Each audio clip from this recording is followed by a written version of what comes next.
Good evening, everyone. Good evening. Thank you for being with us this evening. If everyone can have a seat, we are ready to get started. My name is Joanna Gomera, and I have the pleasure today of sharing with you some information on behalf of Greater Alliance Federal Credit Union. The credit union has been around for 82 years. We actually have 3 branches. We have one in Paramus, one in Hackensack, and right here centrally located in your city, Paterson, New Jersey. For today, I'd like to share with you that we are recording the event and that we are Facebook Live, so you'll be able to see the information later on and share it with your friends through Facebook.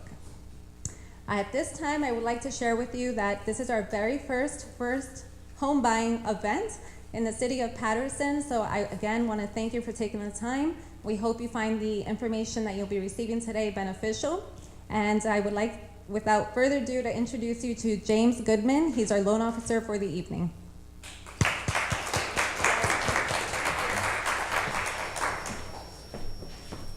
Thank you so much, Joanna. That was great. Thank you, everyone, for coming out. I hope we can leave here tonight with a lot of information. We help you all become home owners when it's all said and done. Everyone's here excited to become a homeowner? Yes. All right, let's make it happen. Before I start, though, I want to bring up a couple of the people that we have in the back that are some of our partners. I want to have them come up and say a little bit about what they do and introduce them, and then we'll get started. So first I want to bring up my good buddy Raphael from Address Yourself. Wasn't ready. You wasn't? Sorry. Should have been poised up here. No, it's fine. All right. Thank you, James. Good evening. Oh, I'm better than that. Good evening. Good evening. I want to thank everyone for coming out, especially on this holiday weekend. The fact that you're here when I'm sure everyone has holiday plans and cooking to do, it speaks miles to how serious you guys are taking this effort. And so I want to give yourselves a round of applause, honestly, for coming out. Also want to thank New Jersey Community Development Corporation for hosting us. Phenomenal organization, does incredible work for the community. So thank you very much to Bob Garashi and the team here for hosting us. Just very briefly, because I want the experts to really talk tonight, and obviously to take questions from you all. But my role really at this is more kind of the 30,000-foot view. I work for an organization called New Jersey Community Capital, or NJCC. Apologies in advance, there'll be a lot of acronyms thrown at you tonight. Don't worry, there's a quiz at the end, you'll be fine. But basically, I'm just kidding. But basically, we are what's called a CDFI, or Community Development Financial Institution, which essentially means we are a nonprofit commercial lender. So we tend to finance what you see here, right? Nonprofits who are building stuff for the community. That's what we do. So for this program, which is obviously a residential mortgage program, we've partnered with Greater Alliance Federal Credit Union because we want to obviously keep it in the nonprofit family. The understanding that nonprofits are mission-driven primarily. They're here for you all, for the community. That's why they're here, and that's what drives us as well. In addition to that, we also partner with HUD-certified housing counselors. Who here has ever heard of housing counseling, familiar with it? Okay, that's fine. Just to explain briefly what housing counseling is, and Stacy Rillo is here and is going to be up shortly, who's a HUD-certified housing counselor with Navicor Solutions. They are, the best way to think of them are your personal financial advisor to get you into your first home. That's who they are. And they will work with you 100% for free, emphasize that, 100% for free, up until the point that you are mortgage ready and for the life of the loan thereafter. So they are really your counselor for life. So that's one thing that makes, I think, this service different from other first-time home buying programs out there. Obviously also, and James can speak to the benefits of a credit union, but they're membership organizations, they're cooperatives. You are a shareholder. You're not just a number walking through the door. Your closing costs in terms of a loan or mortgage are going to be significantly lower than what you're going to find with a lot of commercial banks. One thing that the housing counselors can do for you as well, and we can help you do, is also look for down payment assistance, whether that's City of Paterson or Passaic County. Outside of Passaic County, I should say, in 9 counties throughout the state, we actually have our own down payment assistance. So if you're looking in Bergen or Hudson, we can help you out there. But the main thing, sort of takeaway I'd like to just emphasize is that, going into a home buying process, and I know because my wife and I went through it not too long ago either, it's almost like learning a new language, right? hearing terms you'd never heard before. I didn't know what DTI or LTV or, They don't know all that. Right. But and that's why James is here. You don't want me to talk about that. But the main thing is that, we are a team. You're the quarterback and we are your team to help you get into that home.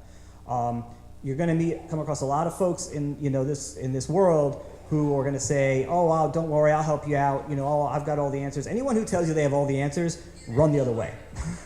Because they're trying to sell you something. And they're probably a loan shark. And that's not, what this is about. We are about making sure that you are ready and you're financially ready and educated to take on that mortgage and to get into your first home. That's really who we are. And you can turn to any one of us at any point. You can ask one here. My cell phone number is on all my cards, if you have a question. So I'm going to hand it back to James. Thank you all so much for coming. Thank you so much, Raphael. We actually say just a little something, but people get behind the mic and they just start to go. But the next person I want to bring up our realtor partner, which is he works for a company called Integral Realty, and it's Raul. I'm sorry, I just met Raul today. Raul, yeah. Well, good evening, everyone. I might not need the mic because I talk loud enough. This process should be the most exciting process that you're about to make. So everybody should be excited to be here because it's not only the most important purchase that you're gonna make in your life, but also is where you're gonna go every day after you're done working. That's gonna be your home. It's not a house, it's a home because that's where you raise your kids, that's where you build memories, and the process should be fun, not, a tense kind of process. It should be a process where you are enjoying it. The process of purchasing real estate is a process of elimination, not selection. And I will work with you during the process to find your dream home. And that's my job, to find you guys a home where you could come back every day and be proud of. That's what I do. My business card is over there, and I'll be over there at the end of the presentation. If you guys have any questions, I would love to help you, and I would love to service you or somebody that you know. If you have any questions, again, I'll be back there. Thank you. Thank you, Raul. Next person I want to bring up, the next person I'm bringing up, we work very closely with the First-Time Homebuyers Program, which I'll touch on also.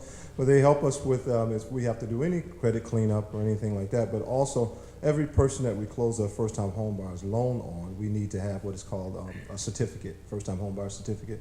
So that we end up sending pretty much most of our clients over to this next company that we'll bring up, which is Stacy Rillo, who works for Navicor Solutions.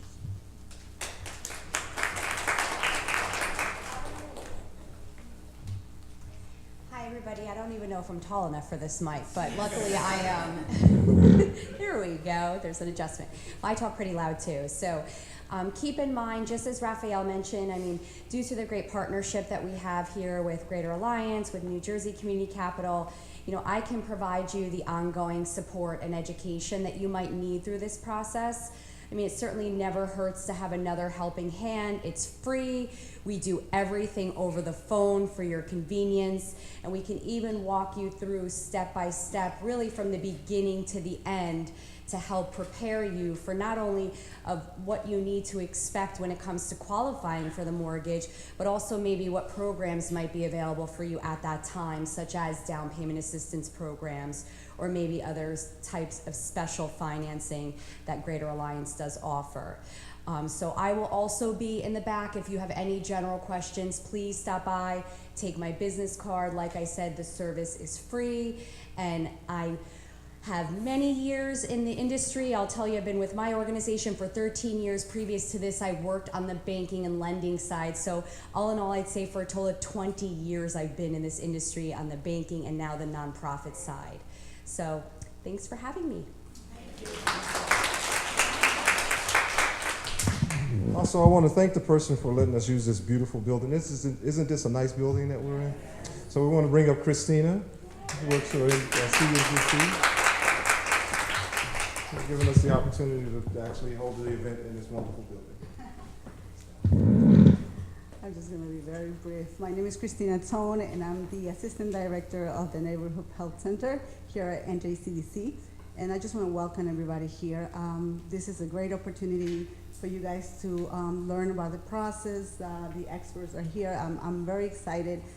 We provide services for the community. We provide information and resources and referrals for the community. We're here the first floor of the Spruce Street. So we're here every day, Monday through Friday till 8 o'clock at night. So if there's anything that you need about housing, job readiness, education, immigration, we're here to help. I'm very excited also because I'm a housing counselor specialized in foreclosures. I don't want to see you here for that, but I've been in the business for 20 years, and now that's still my my expertise, and I love real estate. And I totally agree with Raul. Purchasing a house is a process, and it's not a house, it's a home. So I hope you take all the information that you need and take your time and hopefully go back to them and get what you need and be happy. Thank you so much. All right, we'll get started. I just want to bring up one more person. I have a person that works with me in the office who's my partner in crime, and her name is Jasmine Pena. Some people call her Yasmin, but it's really Jasmine because it's Y. So come on, I just want her to come up and introduce herself. But she also is a loan officer at Great Alliance. Hello, everyone. Thank you so much for being here today. I'm so proud of each and every one of you because if you are here today, it's because you're really serious of becoming first-time homebuyers. So again, my name is Jasmine Pena. Also, you have an event here also. Yes, on May 9th. So I cater to the English and to the Spanish community. So if you have any family or friends or neighbors that speak Spanish, only Spanish, we're going to have another event here, May 9th. So please tell them about it and have them registered with us, and I'll be more than happy to also assist them once the homeownership seminar is over. But again, I'm here to join James, any questions or concerns that you may have. I'm also a housing counselor as well prior to becoming a loan officer, so I can also help answer any questions that you may have. Again, thank you for joining us tonight. All right, now I want to thank you for coming out, and I know I don't want you here all night, so let's get started. Let's go to work. Now, I'll introduce myself. I'm James Goodman. I just took this picture yesterday.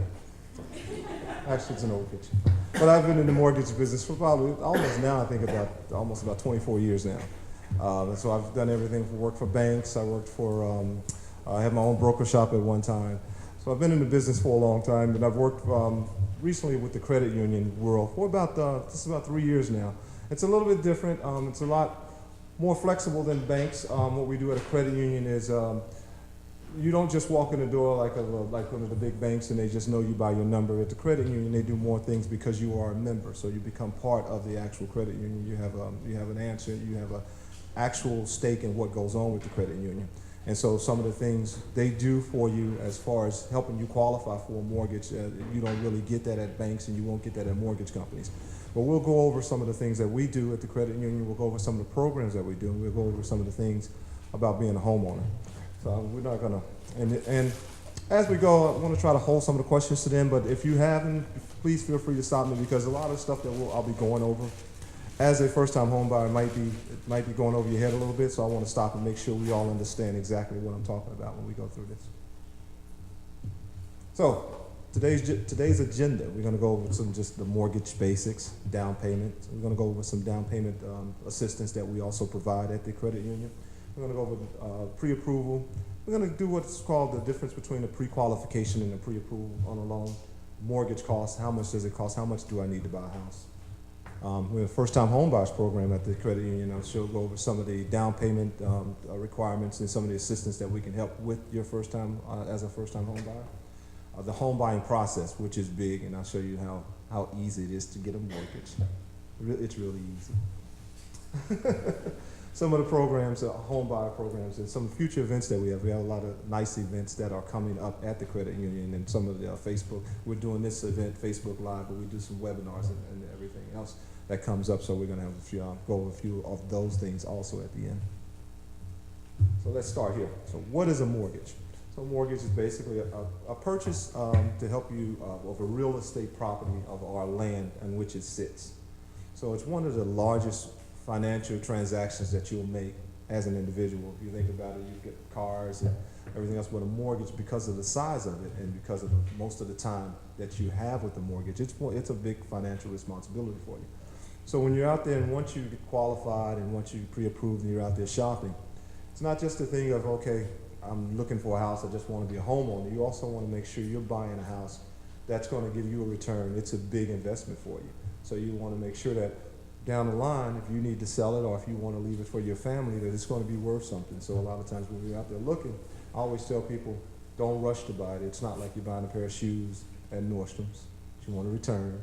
It's something that's going to be in your life for a long time. So you want to, when you're out there looking with real estate agents, you want to look in the daytime, also go back on the weekends to make sure the neighbors and everyone's taking care of their properties, because that's a big part of what your house will be worth when you actually find your first home. First mortgage, someone say, what the heck is a first mortgage? So basically when you actually buy your first home, and let's say you go through the credit union, you're going to have what is called a mortgage, which is called a lien on your property, and that's your first mortgage.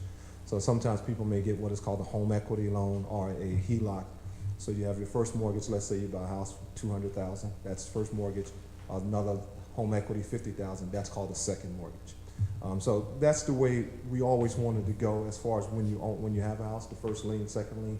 The reason the mortgage company always wants to be first is because we want to make sure that it's a big purchase for you, but it's also a big investment for us when we loan out that money. So that's why we want to make sure nothing else takes that, what is called first lien position. So when they say my first mortgage, that's what they mean by your mortgage. Things to consider. When we're qualifying, monthly debt is a big thing. So when we do the pre-qualification or when you do a pre-approval, we're going through it and we're actually looking and we're trying to see, okay, what's your monthly debt, whether it's car payments, whether it's credit cards, student loans, all of those things we're putting into the factor of it when we're qualifying you. Monthly income and employment, we're looking at, okay, how long have you been on your job? What's your monthly income? We're doing part-time jobs, and we'll go into that shortly also on some of the income factors that we use. Assets, how much money you have to work with, how much do you plan to put down, how much you have in the bank, how much you save. You can use 401k money. We'll go through that as well. Collateral, which is the property. What are you purchasing? That's the collateral. So we want to know, okay, what type of house are you purchasing? We like houses that are actually sitting on land, not on wheels. So no trailer homes, but you can actually get financing for it. We just don't do it because we're 1 to 4 unit properties, mostly what we're looking to finance. Credit scores. Now, majority of the programs that we have look for a 620 or higher credit score, and then we'll walk through that, and then we show you. That's why we have Navicore and credit counselors that we work with. Sometimes we do have members that come and don't have the credit where it needs to be, and so we get them to Stacy, and Stacy works with them, gives them a detailed plan. If they follow it, they will get the scores where they need them to be. And so the credit scores are just, I left credit history for last because credit scores and the credit history is the last thing. So that's the first thing that we actually look at when we follow the home. Good? Any questions? Let's get into it. Okay. So some of the language that we use, as Raphael was mentioning, you might see on here, the interest rate. So a lot of times as a first-time home buyer, when you say, okay, I want to qualify for my house, and then when you're talking to a lender, first thing you might come out of your mouth, hey, what's the rate? Which is good to know. But sometimes it's not something you want to weigh too much on when you're just starting, because you are at the process and you're in the beginning of the process. Now rates change every day. So every day we get the market switch, and sometimes twice a day. It all depends on what's happening. So our rates are based off the 10-year treasury. So if something's going on in the world, it could affect what's going on Wall Street, which would then affect our interest rates. So as a first-time home buyer, when you're qualified, you really don't, you're not locking into anything yet. So if you focus on, the rate was 3.875, and then by the time you actually find a property and go into contract and ready to close, which could be 60, 90 days, 120 days later, the rate is probably totally different than what we talked about when you qualified. So it's good to know, kind of have a figure on what my mortgage payment would be, what the interest rates are, but don't lock into that when you're actually just starting, because the rate won't be the same when you're actually ready to actually lock in.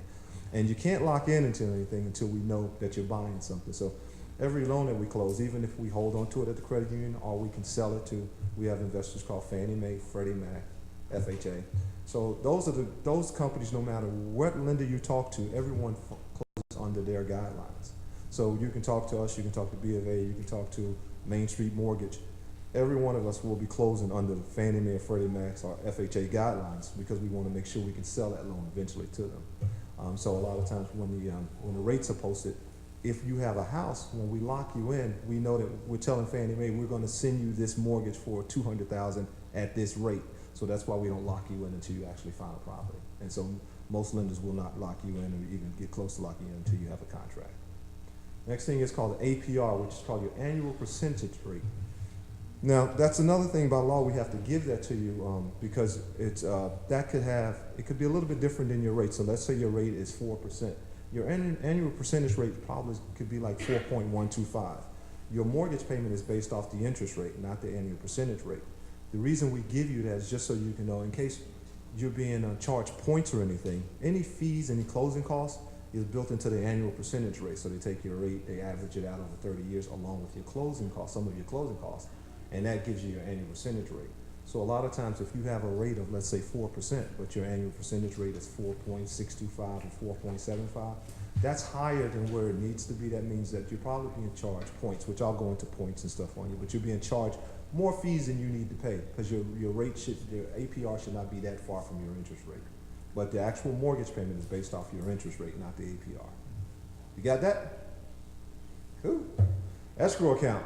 This is a big, I'm actually going to break down the mortgage payment for you shortly, but the escrow account is basically what it is when you buy a house, you have to pay what's called property taxes. And when you have the property taxes, whatever town you're buying in, we have to set up an account so that we pay your taxes for you. So in New Jersey, taxes are paid every quarter. So every January, February, March is your first quarter. So we have to set up what is called an escrow account. So every time you make a mortgage payment, we put some of your taxes in that escrow account. The other thing that goes into the escrow account is your homeowner's insurance. So when you make your homeowner's insurance and your mortgage payment to us, we put your homeowner's insurance in there as well. And I'll break down to you how that works. So when you have homeowner's insurance and you have the taxes, when you get to the closing table, we're going to put 3 to 4 months of taxes aside in your closing. And when we go over closing fees, I'll show you why your closing costs get so high because of that. When we put those taxes aside, we set the escrow account up with that. Your homeowner's insurance is set up the same way, except you pay your homeowner's insurance first up front. So let's say you're closing in June. You're going to pay your homeowner's insurance from June 1st, 2019 to June 1st, 2020. So that's 1 year. You've paid it up front, so you paid for that at the closing table. The next year, so when you make your mortgage payment, every time you make your mortgage payment, we're taking that insurance out and putting it into the escrow account. And then 2020 rolls around, the bill will come to us from your homeowner's insurance company, not to you. And we take the payment out of the homeowner's insurance, out of the escrows to pay your homeowner's insurance from there on out. So that's the way the escrow account works for you. And just so you know, when you start as a first-time home buyer, lenders always want you to set up an escrow account. After you've owned your home for a while and you decide you want to refinance, you can do what's called, I want to waive my escrows, which means you don't want an escrow account. You want to pay your own taxes and insurance. You have the option to do that. It's a headache because you got to make sure every quarter you have the tax, and you can't skip because a lot of times if you do that and with towns, they'll give you a couple of quarters without making your tax payment, and the next thing you know, they can put a lien against your property and they can take your house faster, your town can faster than the mortgage company can. So just to let you know, not to scare you, just to let you know. The last thing is PMI. So PMI is called private mortgage insurance. So if you do a conventional loan and you put less than 20% down, you have what's called PMI. So what PMI does, it does not cover you at all, it covers the lender. So if you put 3% down, a lot of times they're going to put what is called private mortgage insurance on there. And the private mortgage insurance is just because 3%, times get tough, you might say, hey, you know what, I want to put 3% down, I'm walking away from this house. And so the lender is covered with that mortgage insurance. So that's what the PMI does. Now, if you go for FHA, which is normally about 3.5%, and I'll touch on the FHA program, they have a thing just like this, it's just reversed, it's called MIP, which is called mortgage insurance premium. And I'll go over the difference between the two, because if you have a conventional loan and if you have an FHA loan, eventually with PMI, once you reach 80% loan to value, you can call and I'll tell you guys what loan to value is in a few minutes, but you can call the insurance company and say, you can call the lender and say, hey, I want you to do a new appraisal on my property. I think I can take the PMI off, and we'll send an appraiser out there, and if you are at that level where they can come off, we can take the PMI off. Once you reach 78% loan to value, PMI automatically comes off. So what happens is, what loan to value is basically is, let's say you have a $100,000 mortgage, right? You put 3% down. So now you put 3% down, so now you're financing 97%. So once you get that other 17% off of there, so once you get your house down to like 80,000, PMI then can come off of your loan. So that's the way it works. So that's, any questions on that? Now, reverse, if you have an FHA loan, PMI will never come off. So PMI stays on there for the life of the loan. So you can have an FHA mortgage and only have 20% loan to value left, meaning you only need to pay off 20%. FHA keeps it on there. So a lot of times what happens is people will take an FHA mortgage, and I'll go over the differences why in a few minutes, but people will take an FHA mortgage and then eventually will refinance out of it to get into a conventional loan just so they can get rid of the PMI. Yeah. We good? All right, moving on. Common types of mortgages. Now you have what is called, you have a fixed rate and you have adjustable rate. Majority of the time, first-time homebuyers will take a fixed rate mortgage. And basically what a fixed rate mortgage is, you remember I was telling you about if you have like a 4% interest rate. So what happens is when you do a fixed rate mortgage, you have 4%, and that 4% will stay the same on your mortgage for 30 years. So a fixed rate, you can usually do a 30-year or 15-year. You can even do shorter terms. But, yes. I sure can. Yeah, yeah. Yeah, so with the fixed rate, your interest rate stays the same for 30 years. So it will never change, but you could get a slight change in your payment depending on if the taxes. Sometimes the towns raise your property taxes, and so that could raise your mortgage payment sometimes. But if you do a 30-year fix, that payment always stays the same. Now, sometimes people will do what's called an adjustable mortgage, and then once you say adjustable mortgage, a lot of people tend to get nervous, and so what an adjustable mortgage is I'll explain to you and tell you why some people may take that type of loan. So the market moves up sometimes. So let's say the rates go up to where it's 6%, and you're looking at a house that you love, but with that 6% interest rate, the payment is a little bit out of your league. It's like, you know what, I don't want to make that payment, it's a little too high. And so sometimes what people will do is take what is called an adjustable mortgage. So let's say, I never recommend a 1 year, but I would recommend you have what is called a 3-1, a 5-1, a 7-1, and a 10-1. And so those numbers that I put in the front is the amount of time that rate is fixed on there. I always recommend what is called a 5-1 or a 7-1, which means that for the first 5 years, your interest rate is fixed. And then after that 5th year, it becomes a 1-year adjustable.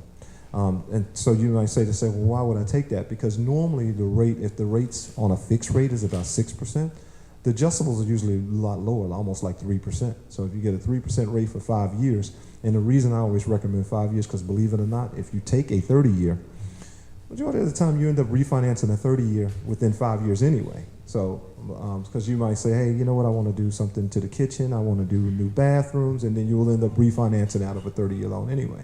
So if you took a 5-year, you say, hey, I'll just take a 5-year and then eventually refinance out of it. Or something a little safer, you can do a 7 year. So it's fixed for 7 years. After that 7th year, it becomes a 1-year arm. Now, the way it works is, let's say the 5-year arm, you're 3%, right? It has caps on there. So what happens is a cap is usually what is called an annual cap, and then there's an adjustment cap, which is a lifetime cap. So what happens so you get to that 5th year, you're going to get a notice from the lender saying, hey, your rate might be moving up, and let's say you're 3%. So the caps that you're going to see is a 2% up or 2% down. So what that means is that the rate can go from 3 to 5%, or it can go from 3 to 1%. So you say the rate may never drop, but there is a chance if the rates are low, it will go down. But the cap is just on there for you to be safe. But the cap does not necessarily mean that's where your rate may go. So if the rates are increasing, you can go, that 6th year, you can go from 3% to probably like 3.25 or 3.50. And so you're still lower than the 6% fixed rate. And so that means that, okay, I may keep that rate for another year, so I may not take it. Or the rate can actually go from 3% down to 2.75. That means it can drop down on you also. So I'll give you a personal story. On my house, I've owned my home for 18 years now, and I closed on a 5-1 arm. And then at the time that I closed, the rates actually dropped. And so my rate went down as low as 1.75. And so I'm still on that same 5-1 arm because when they started to go up, they're still creeping up. So I'm still, right now, I'm at 3.875 because it doesn't go up to 2 points. It's just that's a cap on there just to make sure your rate won't go from 3 to 10. So it's only 3 to 5 is the highest it can go for 1 year. And then you have the lifetime, which is called a 5% lifetime cap, which means if you kept the 30-year loan arm, it would go from 3, add 5 on there, so 8% is the highest that rate will ever go. So that's the way the arms work. So just I wanted to let you know, because a lot of times first-time homebuyers think that we only need to do a 30-year and you have the other options. And especially at the credit union, they have a wonderful program. I think it's I get the interest rate for you, but it's a 5-5 arm, which is I think the rate is like almost like 3% or something like that. Starts really low, but it's very good for when you're trying to keep your mortgage payment low, and it's a very good starter program. Any questions on that? No, we're good. We all understand arms. All right, we're moving on. So I'll give you some pros and cons about the arm.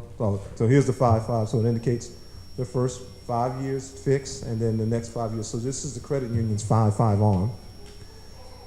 So after the 5th year, it adjusts. The rate will adjust, and then in the next 5 years, you have it's fixed at that next 5 years. So it's a lot safer than the 5-1 I was just telling you about, because the 5-1 after you reach that one part, every year it changes. This, after you reach that, when you get to that next 5 years, you have it fixed for another 5 years before it adjusts again on you. But the interest rate starts really low, and it's a very good program, and we can tell you more about it if you're interested in it after the program.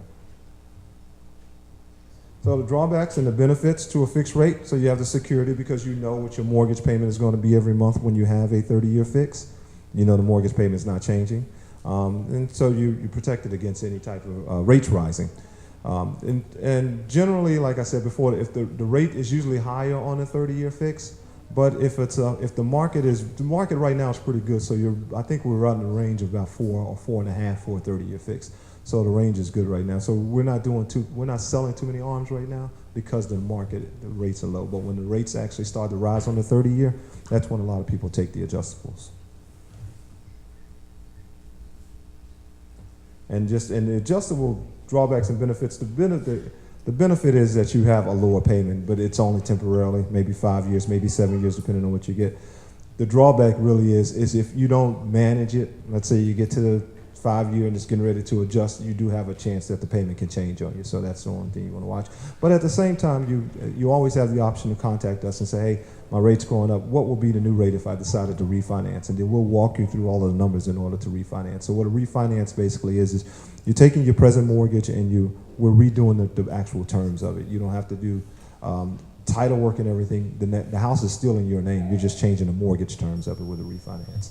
So you can do what is called a rate and term refinance, which means I want to lower my interest rate and do a refinance, or you can do what is called a cash out refinance, which means that you're going to take cash out of the equity of your property. So what equity basically is you have a $100,000 loan, you paid it down, now you have a $50,000 loan left, but you still have $50,000 in equity there. So you can take a loan out against that equity that you have in your property. So that's called an equity loan. So some people do what is called a refinance and take off some of the equity to do stuff around the house, whether they do new roof or want to do new kitchens, new baths, put a swimming pool in. You can do all of that once you own a home. Any questions? Good. All right. Now choosing the right mortgage, and this is part of that when I'm telling you have a goal in the game plan. I always say make sure you have a goal set and you know what you want to do. Some people, as a first-time home buyer, will look and they get what is called a starter home, which is a home generally a little bit smaller than what they actually anticipate getting. But I will be in this house for 5 to 7 years, and then I'll eventually I'll rent it out or I'll sell it. And then if you sell it, you walk away with the difference on what's left to the mortgage company, and you walk away with the equity from there. And so always have the goal in mind on what's your plan, because this may not be your first home, this may be your starter home. And then you know, okay, maybe I don't need a 30-year, maybe I'll do a 7-1 arm or something because I don't plan on being in that long. So know your goal, know your future plans, and know what, and because you'll have, and you notice when you start looking, you're going to have all of your girlfriends and all of the people that you know who own homes, who all will have their opinion on, oh, you shouldn't do this, oh, you shouldn't do that, because everybody's got an opinion when it's you that need to make a decision for you and your family. So you want to trust the experts, ask as many questions as possible. Don't be afraid to call a lender. Don't be afraid to call your realtor. And you want to ask as many questions as possible, because the more you know, the better you are. And it's good to have the friends that went through it, but everybody's journey is different. And so some journeys with this, and I'll be honest with you, some journeys with the mortgage business is nightmares, because it all depends. Like, you'll have that girlfriend that, oh, my lender did this to me. It took me, 120 days to close. But your girlfriend didn't tell you that the lender was asking her to send the W-2s and pay stubs in, and she wouldn't send them in, or she was sending in the old stuff, and so everybody's begging her to send the stuff in. And so you can't really close until you do the stuff that we need you to do. So you'll get the bad part of it, but you may not get the true story of it. I mean, then reverse too. Now, there are some lenders out there that are bad, that will just, tell you one thing, and then next thing you know, when you've done everything that you should be doing, and they're still not following through on what they should do.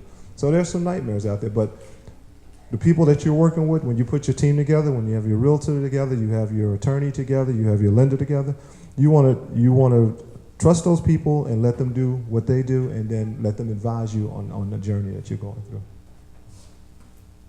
Good? Now, so conventional mortgage. So when I was mentioning to you Fannie Mae, Freddie Mac, those are Federal National Mortgage Association and Federal Home Loan Bank Mortgage Corporation. That's Fannie Mae, that's Freddie Mac. Those are our conventional investors. And when I say our, that's when I'm talking the whole United States uses those guys for their loans. So what we do is, as a lender, what we do is when we close on a mortgage, to keep liquidity, we might sell your mortgage over to them. We might hold on to who you're making a payment to, but we need to sell that loan. So if you have a $200,000 loan, we sell it, and we have another $200,000 to make a loan to someone else. So that's why every lender sells to those two main people. So I don't know if you guys knew, back when we had the mortgage meltdown, those two big companies, the government had to take over. The reason is because they purchased mortgages for every lender in the United States, pretty much, that's doing a conventional mortgage under 427. So that's called a conventional mortgage. They usually look for the 620 and above credit score. They do require anywhere from 5. If you put 20% down, you avoid that PMI. Lately, and I'll go over the new program that they do have, as what is the 3% down First-Time Homebuyers Program. And so a lot of times what happens is they originally started back in the mortgage industry. So what was happening was everyone who bought a house pretty much went through Fannie Mae or Freddie Mac. And so that brought room in for FHA to come in. So what was happening in some urban areas is it's hard in some urban areas to save up 20% to put down. And so FHA came along, and FHA said, hey, you know what? We want to help other people get homes. We want a 3% down. And so FHA originally came out with a 3% down program. That's why a lot of times when you talk to people, first thing they say is, oh, get your loan through an FHA. Because FHA is like the original First-Time Homebuyers Program, where they'll let you put the 3% down. They'll have their mortgage insurance. The credit scores don't have to be 620. Some FHA lenders will go as low as 580. So, and they're a lot more lenient than Fannie Mae. So that's the competition with the conventional mortgage. Then you have what is called the VA mortgage. So if you are a veteran, the VA mortgage is probably one of the best mortgages you can get. It's a true no money down loan. When I say no money down, if you're buying a house for $200,000, that's your loan amount. They get $200,000 loan. If you want to put closing costs on top of it, you can put up to 4%, up to 5% on top of it. So you can do a 206 financing. So $6,000 will go towards your closing costs. So you really can walk to a closing table as a veteran with no money out of your pocket. So that's the VA loan. So those are the competitions. Those are the different programs that you have. But I'm a personal big fan of the veteran loan, because I figured I'll just go a little military on you. After everything that a veteran does for you, and after everything that the military does for us, I think you can do more than that. But I truly support that loan. But so the difference is, a lot of times people walk in the door, we have the conventional program, but then if they don't qualify, because you have to run everyone through a computer system in order to get an approval. If you don't get an approval, the next thing we do is we look and see if they can qualify for a FHA loan. So we try to find a place to put everyone that comes in the door. Does anyone have any questions? We good? All right, moving on. Hold on, checks. Now, this is just in case some of us might be ready to get what is called a jumbo loan. Now, conventional, you look for 427 is the max that Fannie Mae will actually purchase. So anything over 427 is called a high balance loan. Anything over $1 million is called a jumbo loan. And so when you're out there looking, so you as a first-time home buyer may be looking for that $1 million property. That's called a jumbo loan, just to let you know. So $1 million property, you're usually going to end up putting about 20% down. So we never know. We can walk out of here. We can hit the lottery. There we go. There we go. But seriously though, the credit union will do jumbo loans. So like I was telling you, that first home may be your starter home. Then you may pay off that starter home, and then that starter home may be worth $400,000, $500,000 when you pay it off. Now you're ready to go buy that next home, and you may want to buy something bigger, which may be a high balance or a jumbo loan. So just want to let you know we can do that also at the credit union. Anybody have any questions? Anybody want to register for the jumbo? No? Oh, no?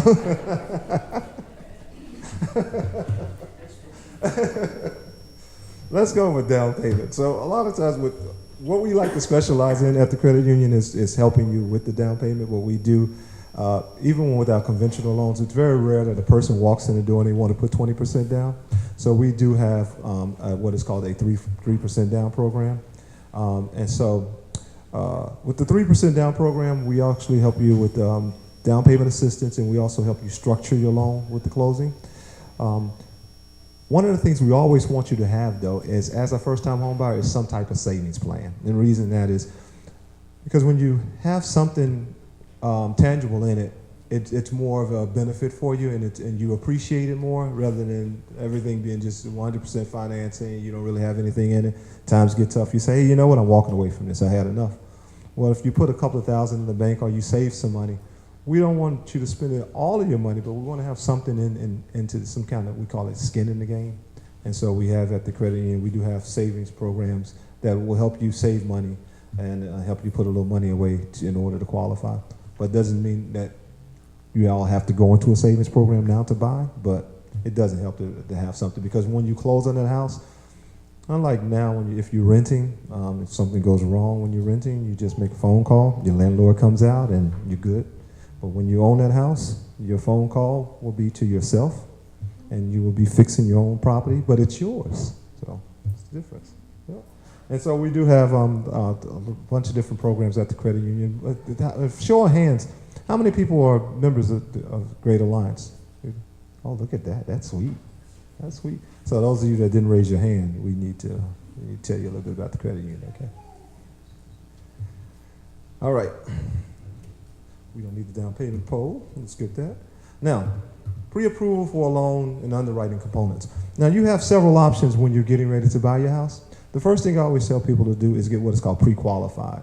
And so what pre-qualification actually does is it tells you, okay, you walk in the door and you say you want your mortgage payment to be at a certain amount, and you know, okay, I want to have my house, my sales price at a certain amount. This pre-qualification helps you be in that range that you want to be in. So a lot of times you say, I only want my mortgage payment to be $1,500, $1,700. When you get pre-qualified, you may qualify for a mortgage payment of $2,200, but we'll restructure that. So what we're doing when we pre-qualify you is we're getting your basic information, and we do it all over the telephone, but you can meet face-to-face. We come out, Jasmine and I will come out and meet you. So basically what we're doing is we're asking you questions. How long have you been on your job? We look for 2 years of employment. What's your income? We're looking for we take your annual salary, but we're looking for monthly. And we're doing all of this verbal, W-2s, what's on your W-2s, how much do you have in the bank? And so all of this information is just verbal stuff that we're getting from you, and then we're putting that into a computer system, and we have to run a copy of the credit report because we need to see what the credit scores fall at to make sure we can get it approved. But once we do that, the computer will give us back what is called a pre-qualification letter. And that pre-qualification letter is for you, and what we'll do is call you and structure it with you, because you may, like I said, qualify higher, but you may say, hey, you know what, I only want to look at properties about $250. And so we'll put that letter in that price range, so when you go out there and start looking. That's what a real estate agent is going to ask you for as soon as you walk in the door and say, hey, I want to buy a house. They're going to say, okay, well, have you been qualified? And so you want to give them that pre-qualification letter to say, I talked to my bank is giving me an approval, I'm ready to go. And then so they can start taking you out and looking at properties at that point. The next step, if you wanted to, you can actually do what is called pre-approved. Now the difference is all of the verbal stuff we took from you, You told us you were on your job for 5 years. You told us your income. You told us you had $10,000 in the bank. Now we want to see all of the paperwork to back that up. And because we're going to send that information into our underwriters. And so they're going to review it and then issue you what is called a pre-approval letter. Now that letter is a lot stronger than a pre-qualification letter because it really is your full loan at that point. Only thing we don't have is a contract and an appraisal on your property. Once we get the contract from you, we get the appraisal and we can get you closed right away because we already have all your documentation.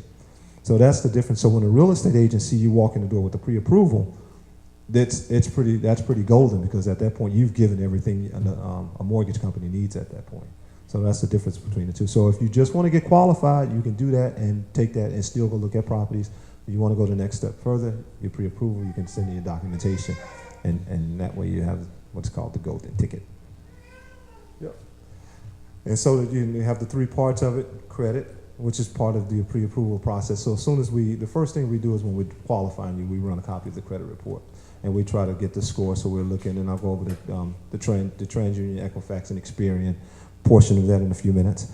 And capacity, which is your income, your job. How long have you been on your job? How many jobs do you work? That type of thing. We normally look for 2 years employment on a full-time job, 2 years employment on a part-time job.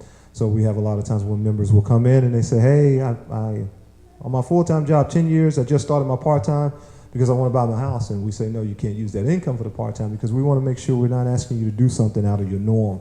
We don't want you going out there working 14-hour days when you're not used to doing that. We want to make sure that you're going to be in your norm when you buy your house.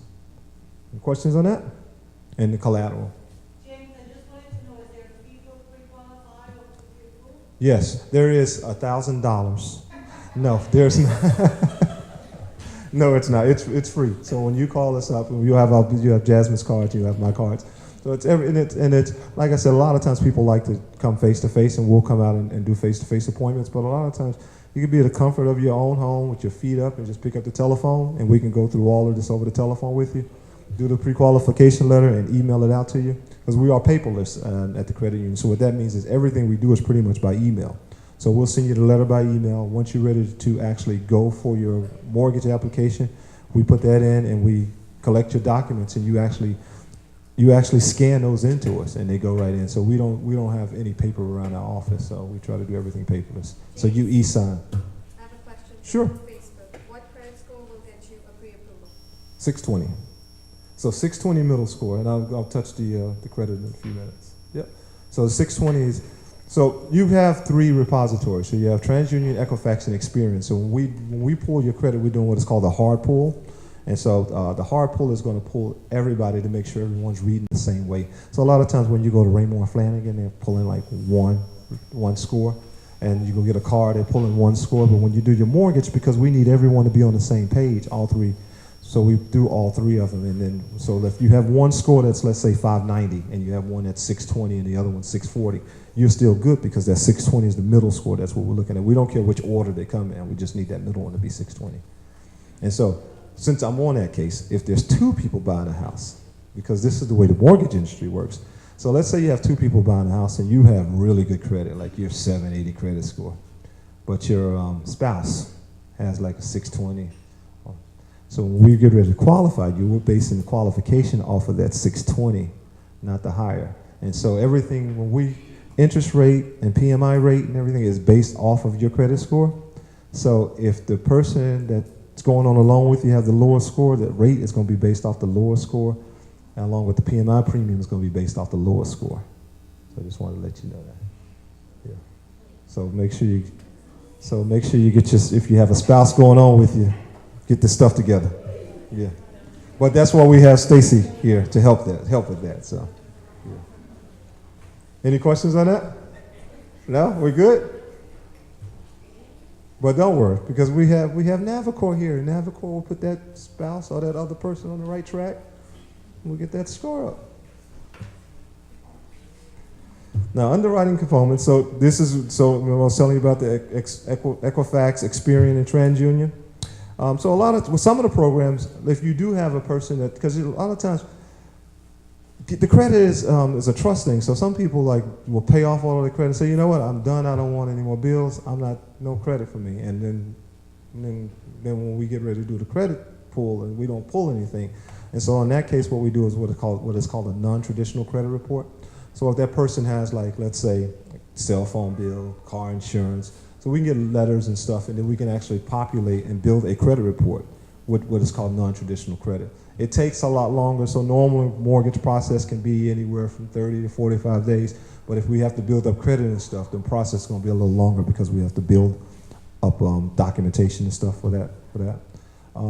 Well, another thing you may have if you have a person with non-traditional credit is sometimes they can show rent payments. So if they can show 12 months council rent checks and stuff, we can show an underwriter. This person's used to making, if their mortgage payment is going to be $1,400, but their rent payment is $1,700, we can show an underwriter. This person is used to making $1,700 a month. Their new payment is going down, so you can actually show that too. So that's part of non-traditional. Any questions? Good. Now, so, and I jumped ahead, but this is the stuff that we're looking for when we're actually doing your pre-qual and this is the verbal stuff, but also when we get ready to do the pre-approval, this is the actual documentation that we need, which is the 2-year work history, pay stubs, W-2s. Tax returns are, sometimes we need them, sometimes we don't. It all depends. Every loan that we do, we run it through a computer system. And so the computer system may say, you know what, you don't need the tax returns, just collect the W-2s. So it all depends. So the bottom line is that debt to income ratio. So I'll make it simple on what we look for. So let's say your income is $2,000 a month, right? Your new mortgage payment is $1,000 a month. That's called a 50% debt to income ratio because your mortgage, your debt is taking up 50% of your income. And so what we do is we need to be at what is called a 45%. So a lot of times when you have, let's say you're making $2,000, your mortgage payment needs to be $700, and then your monthly debt needs to be low also, because all of that is counting. So what we're doing is we're looking at your new mortgage payment, whatever your monthly debt is, whether it's car payments, student loans, credit cards, all of that goes with your mortgage payment. So if your mortgage payment's $1,000 and your other debt is $700, that's $1,700 a month that you're carrying. So then your income needs to be at least $35,000 to $4,000 a month in order to carry that. As a mortgage payment. You have any questions on that? Good? Let's move on. Yep. Now, so when you start shopping for a house, and I'll jump ahead of these slides a little bit.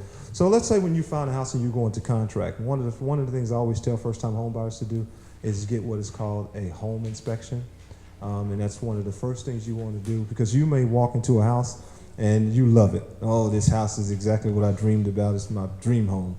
And because, you know, visually it looks great. And then we send a home inspector out there. Next thing you know, the roof is coming in. There's a leak over the bathroom. You don't know all of that because you may not know that as a first-time home buyer. The plumbing needs to be redone. So the reason I say do the home inspection because they're going to give you a walkthrough on everything that it may cost you to buy that house down the line. So everything in that house could be brand new and it could be great for you, and then some things are not. Some sellers cover up things in order for you to buy that house. So that's what the home inspection will do. And also it walks you through the way that house actually works. So when I say that is, because you don't know the plumbing, you don't know the heating system, you don't know what's the main drain pipe in the house. Is it baseboard heating? Is it, you know, those are the type of things you find out with that home inspector. So you will go through there with them. I always suggest to go through there room for room with the home inspector because they're going to tell you everything about the house. So a lot of things you don't know, like if you walk in the backyard is beautiful, but if the concrete is sloping towards the back of the house, every time it rains, water's rushing at your house. And if you don't realize that, if you don't know that to look for that kind of stuff, you won't know unless you walk through there with that home inspector. One of the big mistakes I made with my house that I've been in for 18 years is trees. It's beautiful because when you pull up, you say, oh, I love the trees. But not when it's windy. Because you're praying, like, please don't let a tree fall on this house. Okay. So those are the things you look for, but a home inspector is going to walk you through all of that. Which brings me to the appraisal report. Now, what we do as the lender is we're doing what is called an appraisal report. We need to find out what's the value of the house that you buy. So let's say you see a house that you love, did the home inspection, the house is $250,000.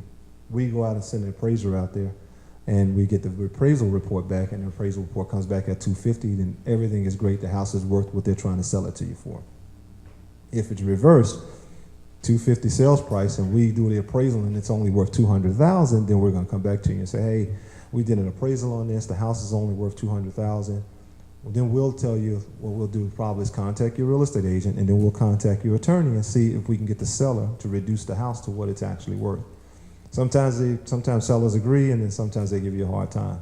But we just don't want you buying a house that's going to be underwater. So we're giving you a mortgage for $250,000, but your house is only worth $200,000, and you're never going to make that $50,000 back up. So that's why we send an appraiser out there. Now on the reverse, if you're buying a house for $250,000 but it appraises for $300,000, only you and I will know that, because the seller will never know. Yeah, yeah. And at that point, I'll tell you to call the credit union and do an equity line, so you have because you can write checks from your equity line. I'll walk through that later. But the appraisal lasts for 120 days. But it's one of the big things, one of the first things we look for. That takes the longest, and when we actually doing your loan. So sometimes we say 60 to 45 days to get you closed. So we can collect all your documentation, but then we have to wait like 2, sometimes 3 weeks to get the appraisal report back to us. Because it's not just they're checking your house, but they're also checking what's in the neighborhood that you're buying in, the last 6 sales in that area, and then they're taking your style home, whether it's a colonial or a split level, and they're looking for other homes in like 6 blocks from yours that's the same type of house as yours. And so that's how they actually get the value. And so it's a report that takes a little while to come back in. Any questions on that? No? We good? Yeah, you guys are professional. Yeah. Mortgage costs. Now this is probably the biggest thing, because the down payment sometimes is a lot lower than what your actual mortgage cost is. But and I'll walk you through how it works. So with the mortgage, we set it up in the pre-qual stage when we're actually talking to you over the telephone, like how much this will cost you to buy your house, so that way you're kind of prepared. A lot of times with first-time homebuyers, we do what is called 3% down. So $100,000, 3% is only $3,000. That's your down payment. But it may cost you $9,000 to close on that house, because the 3%. So the closing cost is what gets you. And so at the credit union, what you're going to find is, and we actually encourage you to do this, is to shop around, but the credit union has the lowest closing fees around, because we as a lender only charge you what is called third-party fees. So let's say when we do the appraisal, we need to pay the appraiser. That's one of the fees we charge you. We need to do what is called, we need to order your tax returns to see if the same returns you gave us is the ones you filed with the IRS. That's about $65 or something. So we only charge you like 7 fees, which comes out to like $800 and something. There's no junk fees involved. So what junk fees are is, a lot of times when you talk to lenders, you're going to see things what is called like processing fees, underwriting fees, commitment fee. That's all junk fees. They're charging you, let's say $500 to give you your approval. A commitment fee is a commitment is your approval. That's us telling you we're giving you the money. Some lenders will charge you $500 in your closing and say, oh, that's the commitment fee. For something that you should be getting anyway, you need the commitment fee. So we don't have any junk fees. So let's say our closing fee is $800, and then the other things which are fees that you can shop for is called your attorney fees, because a lot of times we recommend you have an attorney. So an attorney can charge you about $1,000. So he or she fees $1,000, but then they have to do what is called title or the title work. Title work can be anywhere from $1,500 to $2,000. So that's where your fees start to go up. And so what title work basically is it goes all the way back to when that house was originally built. And they will run, for every homeowner that owned it, they will run searches on every person to make sure there's no liens against their property. And so it costs when they go and do those searches and stuff. So that's why the title fees come in so high. But you need the title work, because you want to, when you get to the closing table, once we wire the money and everything, you get those keys in your hand. If there's liens against it, those liens are now yours if you didn't get clear title. So that's why it's so important to get that. And your attorney will order the title work for you. So when we put that $800 together with your attorney's fee $1,000, so that's $1,800, then let's say $2,000 for the title work, so that's $3,800. And now remember that escrow account I told you about?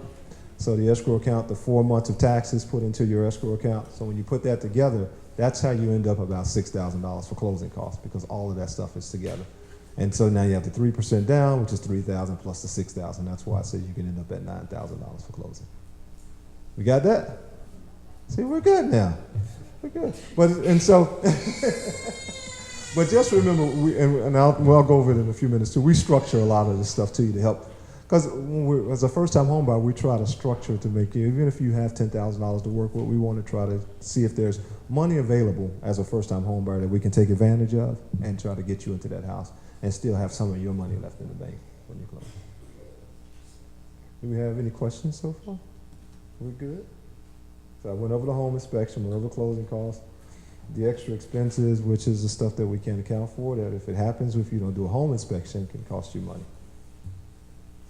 Now, this is a mortgage payment. So when we do it, it's called pity, which is what we say when you closing on your first house. We pity that you have to make this mortgage payment the rest for the next 30 years. So we pity you. So that's what. So no, it's really principal, interest, taxes, and insurance. So that's what pity is called. So what principal and interest is the actual mortgage payment. So that's what you're actually paying back to the lender. And so when you first close on your house, the first 7 to 8 years, the majority of your money when you're making that payment is going towards the interest. When lenders make their money at is the interest on your loan. So if you're doing a $300,000 home, by the time if it's a 30-year mortgage, by the time you're done, you would have paid about $600,000 because that's the interest that the lender, that's how lenders make their money.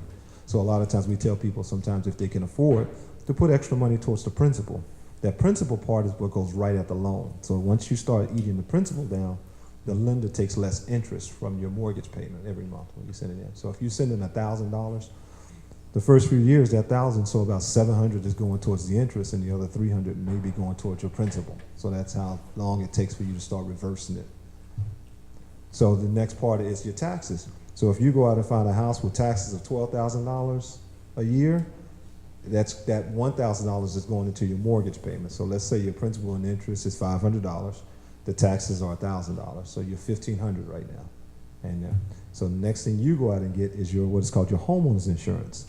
So whatever you bring us as homeowners insurance is what we put into that mortgage payment.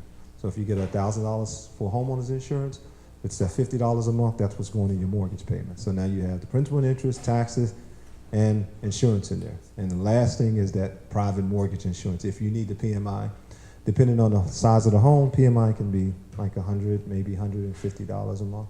So that goes in there too. So those components make up what is called your principal, interest, taxes, and insurance. Now, if you're looking at a condo, you also may have what is called condo fees. So which calls association fees. And so the nicer the condo is, the higher the association fees be. So when you pull up to that condo and it has a doorman, swimming pool, health club, all the nice things, little restaurant in there. The HOA fees, which is called homeowner association fees, will be built into your actual payment. And so that's all of the amenities of that condo, along with garbage removal, snow removal, and all that stuff is built into it. So those are the components that go into a mortgage payment. Good? You got it? I got one. Sure. Regarding the PMI, Mm-hmm. that's the only way to get it out of the PMI. I mean, 20%. 20% down is the. All the way to get it out? No other way.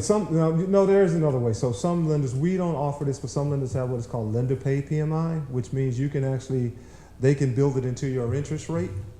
So let's say, for example, the rates are 4%, you may pay like 4.375, and that 3.75 will actually cover the PMI, so you won't have PMI in the mortgage payment.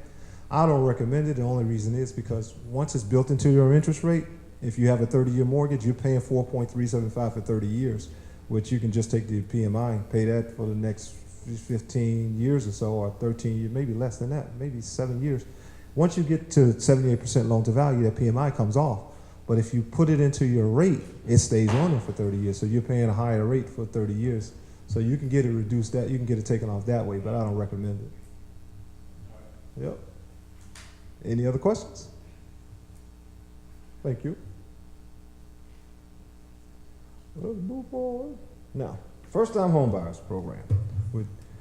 So, as a first-time homebuyer, we have a couple of programs where we let you put down as little as 3%. We have Downpayment Assistance programs that we actually look, and Raphael was telling you in some counties, it's Bergen County, Passaic County, Hudson County, where there's what is called assistance money. What we do is we work with a company called NJCC, work with a company called CAPSI. What they are is a nonprofit organization, and they go around in distressed areas, and they help rebuild distressed areas. They also have a company called CAPSI, which is Integral Realty that came up and spoke also. So what CAPC does is they'll go around and buy foreclosed properties, rehab them, put them back on the market. So that's Raphael, the realtor that came up and spoke to you. So some of those homes they put back on the market, everything is refurbished, new kitchens, new baths, and then in some cases they'll even have what is called a reduced price on them. So if the house is $250,000, they'll reduce it $48,000, so you're really getting the house for $200,000, but it's all redone.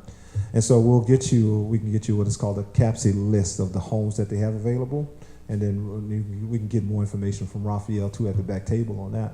And now with the other company, NJCC and through Address Yourself, they have what is called a First-Time Homebuyers Grant that we help you with your down payment on. So depending on anywhere from I say $3,000 to $10,000, depending on how much we may need, depending on your income, we're able to put an application for that as well. So if you see we're in the point where we need $10,000 to buy a house, you have $8,000 in the bank.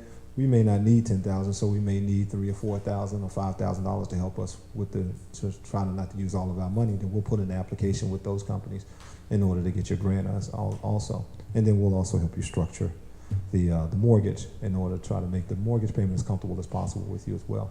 And so we'll touch on some of that stuff with the group in the back for you as well, but that's what some of the big things that they do for you. Now, as a first-time home buyer, we have Stacy that we'll put you through, so that way she runs you, she does the credit counseling with you.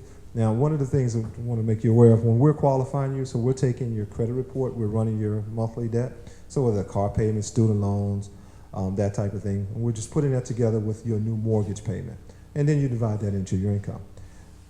That's just what an underwriter is looking for to qualify you. But what happens is when you actually talk to Navicor, which is great, is she not only does the same thing, but she's also going to walk you through a budget, which is the things that we're not really looking at because we will never get anyone qualified if we went that way, but you need that.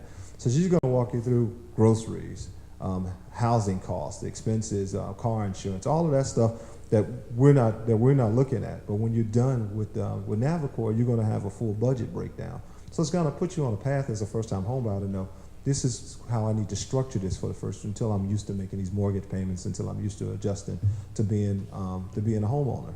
So that's why I like the program when she's done what she does with you. She walks you through everything and she leaves you with this budget to start off as a first-time homebuyer. So you don't only get the certificate, you also get a budget as well when you speak with her. Now, the home buying process, which is really easy. This is the easy part. So we get you, and I'll break this down really fast. We get you qualified to buy the house, so we get you that pre-qualification certificate, right? So your next step is to call a real estate agent and say, hi, Mr. and Mrs. Realtor, I have a pre-qualification certificate for $300,000 and I'm ready to go look at a house. And so the realtor's going to pull up a bunch of homes for $300,000. You're going to get with the realtor, you guys can get in the same car, maybe do some lunch, and then he's going to take you out to look at all of those homes for $300,000. Now, what I always tell first-time home buyers is to make a wish list and a list of things that you can do without. So, for example, you say, I want a one-car garage, I want a 2.5 bath, I want a new kitchen, I want this and that. So that's all on your wish list. And then you say, okay, I can do the new kitchen and I'll take 2 bathrooms instead of 1. So there's some things you can cross off. So when your realtor's putting together the list for you, you'll know what you definitely want and what you can live without. Mm-hmm. And so now you go out with your real estate agent and you look at these homes and then you run into one that you really like. And you say, hey, I want to buy this one. And then your real estate agent is going to say, okay, we need to write a contract.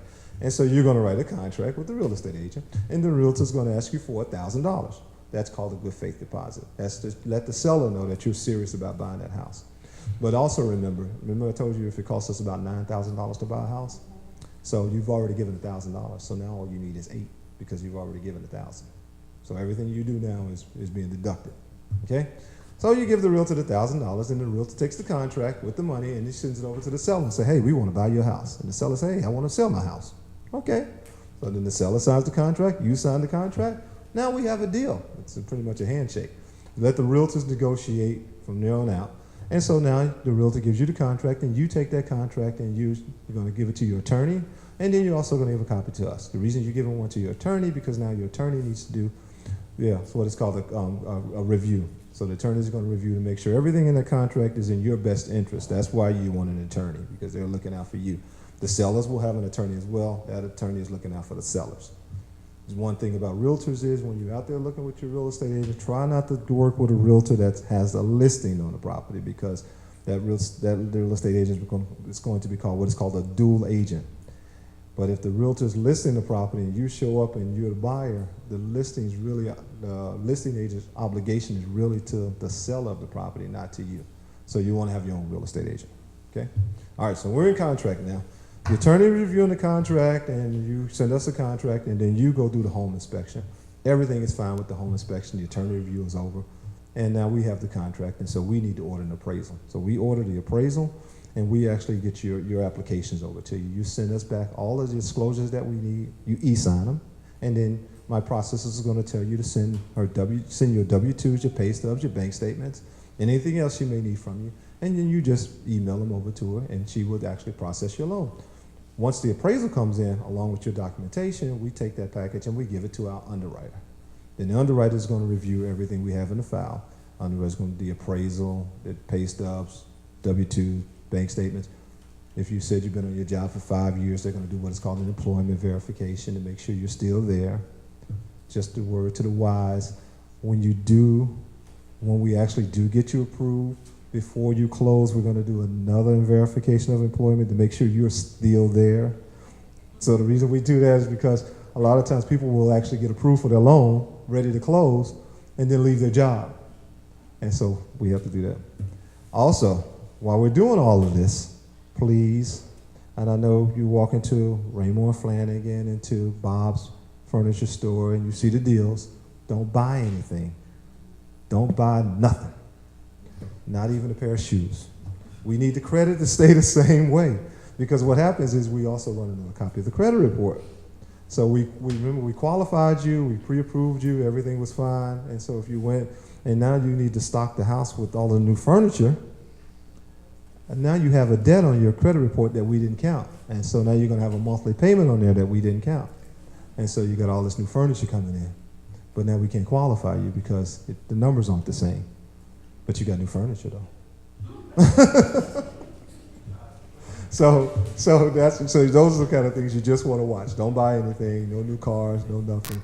So if you have a lease, if you're leasing a car and the lease is coming due and you need to get a new car, try to keep the payment close to what you had before, because we qualified you with the lease already. So try to keep it the same. All right, now the underwriter reviewed everything. Everything is fine. She issues you what is called a commitment. That's your approval. And that's telling the seller, I have a commitment, I'm ready to buy your house. So now you have a closing date set. You get to the closing table and we wire $300,000 over to your attorney's office. Your attorney then will take a check over to the seller and give them the check, and the seller gives you the keys. You take the keys and you move into your new property and you're done. That simple, that quick, that easy. We're all ready to go now, right? No, kind of, sort of? But I always say this, it's not a bad process, but I'll be honest with you, it's I call it a winding road process, because there's so many things that are working, like the real estate agent's working, your attorney's working, they're ordering title, we're doing an appraisal, you're doing a home inspection. So everything could be going smooth and all of a sudden you hit a hiccup. And so the reason I always advise people to have professionals that go through this all day, every day, is that we know how to advise you on what things may come up and what we need to do when things do come up. And so that's why you want to have those professionals work with you, because there are some things that it will be going smooth. You'll be cleared to close, and all of a sudden we'll find out that the seller owes child support and he has a lien against them, and we have to wait for him to clear that up or her to clear that up before we can close, and we can't do anything until that happens. And so we're sitting waiting. So that type of stuff can come up. So that's one winding road. Yep. That's a pretty easy process though, right? Yeah. Yeah. All right. So I went through all this. I went through it pretty fast. Let's see here. No, just some of the home programs. And so we have we have a savings program at the credit union where if you it's $1,000 savings. We have Stacy back there, but this one actually goes through a company called a credit counseling company called Green Path. And so you would have to utilize that, and then you would put money into the account every month, I think $100, and once you reach once you reach it, they will get a $1,000 credit for your at the closing table. So that's more money that you can put towards your down payment. You have to get your mortgage with Great Alliance though. So you can't do the savings program and then all of a sudden you go to TD Bank. That doesn't work. Okay. So you want to open it. So you see it where you open $100 a month and doing the account needs to be open for 15 months. And in 15 months, and then they give you a $1,000 credit along with that money that's in the account. So you can put that towards your closing costs with your Great Alliance mortgage. So that's one of the programs we have. We also have the Home Ready, which is the loan I've been telling you about, which is the 3% down. It's a First-Time Homebuyers Program. It allows you to put 3% down. It also allows you to put 3% onto it for seller concessions. So what seller concessions is you're asking the seller to give you money towards closing costs. So let's say if it's a $200,000 home, you can put 3% on top of that, so you're doing 206 financing. That's $6,000 we're using to pay off your closing costs. And so you're financing the 200. Seller's still getting 200,000, but you're financing that 6,000 to pay for your closing costs. That's called seller concession. So the reason people will do that, the seller will do that, it's really not costing them anything. Sellers will still get in that 200,000. You're just financing that closing cost in there. So that's another thing you can add on top of there. It does have the PMI, but it's also cancelable. You can actually get rid of it. Some people do a refinance within 3 or 4 years, and then you can take PMI off that way, or you can just let it play out till it gets to the 80% loan to value. You have gifts and grants. So one of the things we do as a first-time home buyer is we actually call up whatever you're buying at too. So we have the Raphael down payment program, which is NJCC. But we also will look in the county, in the town, and see.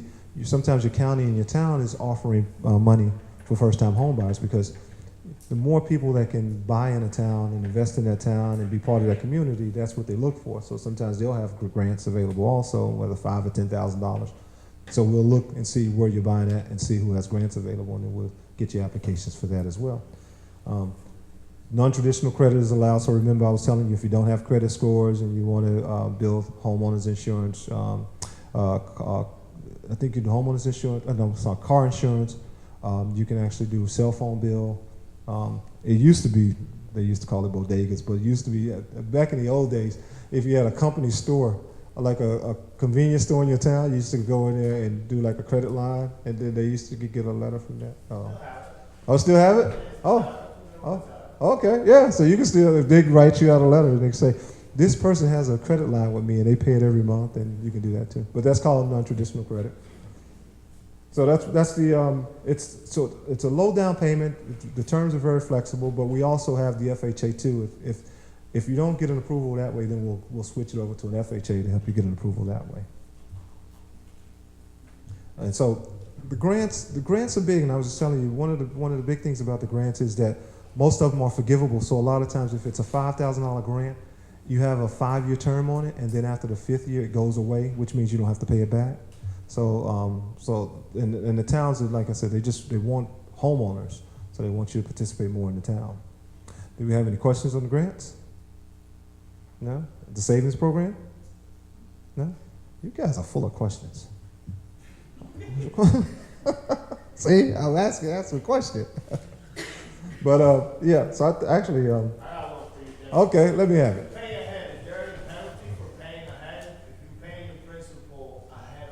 Mm-hmm. Are you going to penalize them for prepaying? No, so there is no prepayment penalty.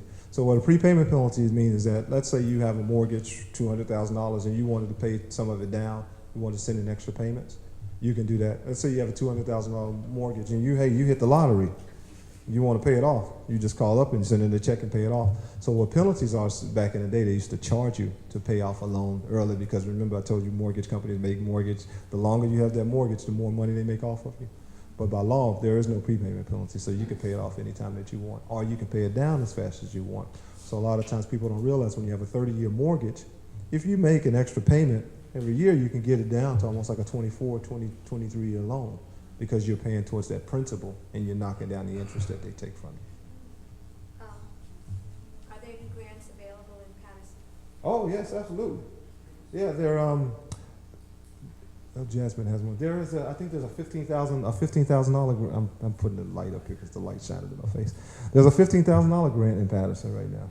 Yep. Mm-hmm. Any questions on that?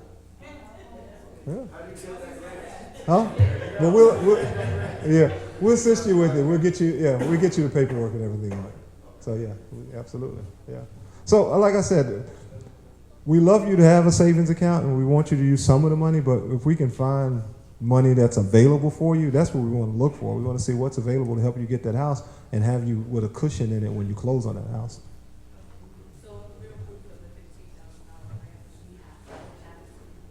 Yes, because it's but remember, we have other grants. So the reason they offer it because they want homeowners to live. But if you don't want to live in Patterson, some of the other. Yeah, so but then that's when we'll have other companies that we look for that we look for grants for you. So if you want to look in other towns. Yes, absolutely. Now the grants is a different thing because all of our grants is based off New Jersey. We can do mortgages in any state, but I don't know what they offer where you, let's say you look in New York, we would have to see what New York has for first-time home buyers over there. Yeah. Why, are you thinking New York? Yeah. PA? Oh, you thinking about just leaving altogether, huh? Oh, Maryland? Oh, I like Maryland. That's nice. Mm-hmm. Any other questions? No? Well, I just want to walk you through that. We have a bunch of events coming up at the credit union also. And on May 22nd, we have the cost of buying a home, which is a webinar. You can do this from home. Don't have to leave the house.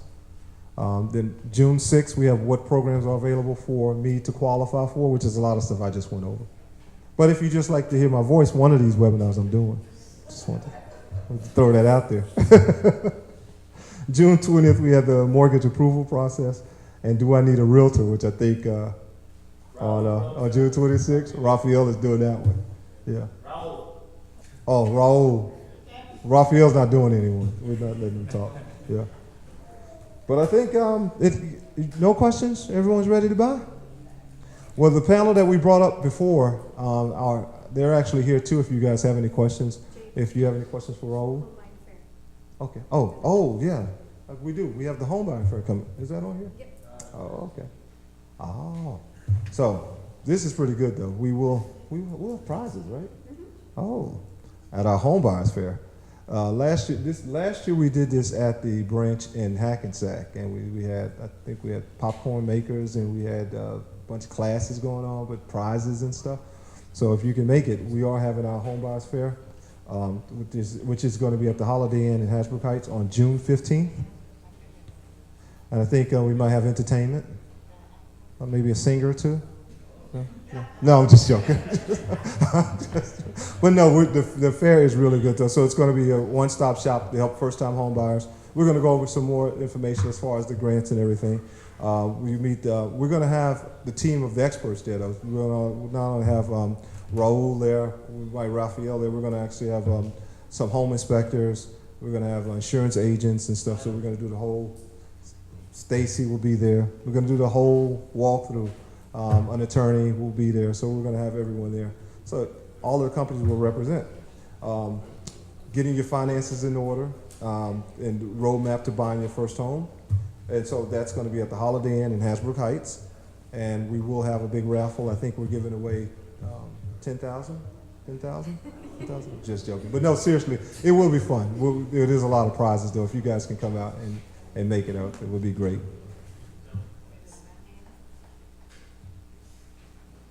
Also, there will be a $50 gift card, and there's going to be a raffle tonight for a $50 gift card. Let's see who's the big winner.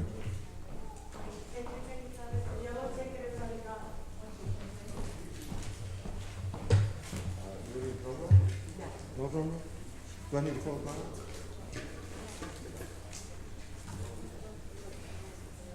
Looks like it's great, right? I feel like. Just calling them. I feel like Yolanda Vega. Are we ready? We have our numbers out. 5, 0, 3, 5, 2, 9. 503 529.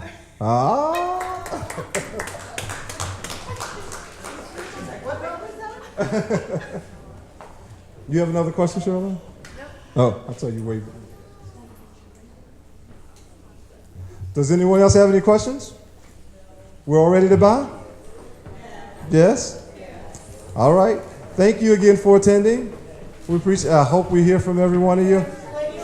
There's plenty of food. Yep. Don't go home and put this on the shelf. Make sure you follow through. Yep. All right. And everyone get home safely. Thank you for attending. Yeah, sure.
Yeah, so great one. So we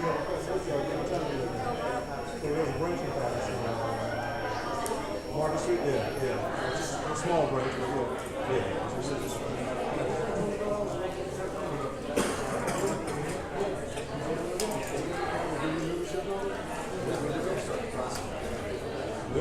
Yeah, so we get your application, so they won't process the rent until you actually qualify, you get your letter as well, or until you actually get a contract. And they don't put the money aside until they know you're going to buy it.